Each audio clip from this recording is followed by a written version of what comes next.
The ninth and final race on Sunday, or today, is the Hollywood Bets Bright Future merit-rated 78 handicap over 1.2 kilometers. 5 to 5 is the carded off time, and let's hope no delays, etc., and we're going to be bang on time. In the place accumulator and pick six, as you will see in a moment, I've included 4 horses in the place accumulator and as many as 6 in the pick six, and I feel that still could not be enough because I find this one of the most difficult races on the card. If you ask me for a 1, 2, 3, 4 selection, I couldn't give it to you, Graham. Very, very tough. I think if we are going through to the last leg, we're going to have to just hold thumbs, hold tight, and hope that we get through.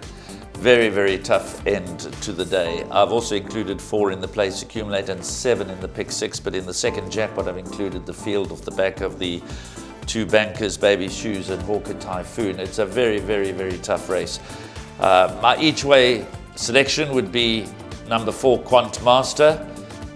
Donovan Dillon and Robbie Hill, hopefully they'll team up with the winner early in the day with Fly Me Free, and they could have a double, but that's about it. It's a nice each way bet, I think, number 4, Quant Master, but it's a tough race, and you've got to go as wide as possible.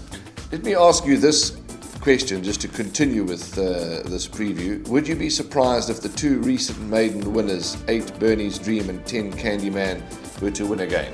I would be. I've excluded Bernie's Dream from the 7 that I've included in the pick six.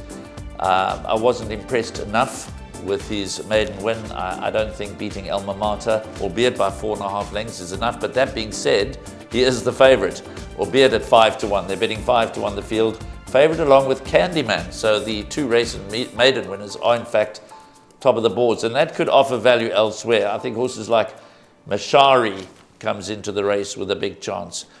I'm waiting for Avenir to improve. I think he's better than what he's shown to date. I'm not certain whether they've got his distance correct, but I wouldn't be surprised to see Avenir run a very forward race here. I've also included into the play number 14, Marnanu. He does take a little bit of a step up, but his game is consistent. It's a tough race.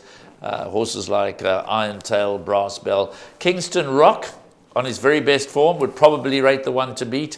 But he's showing signs of being perhaps a little leg weary in his last couple of starts. He could, of course, bounce back, but he's not the kind of horse that you can ignore entirely. So he's one of the 7 that I've thrown into the pick six, number 13, Kingston Rock, just in case he bounces back, because he's usually very game, very consistent, and this course and distance is very much to his liking.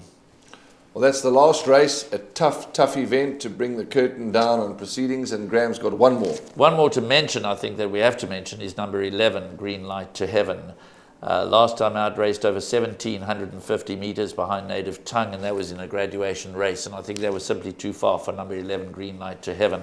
So if that had to bounce back over this 1,200 metres, he perhaps is the class horse of the race.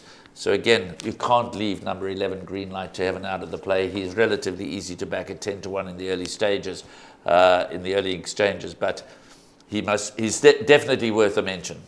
Most certainly, horse number 11, Green Light to Heaven, the son of Gimme the Green Light. So the last race comes Sunday, a difficult end to the weekend.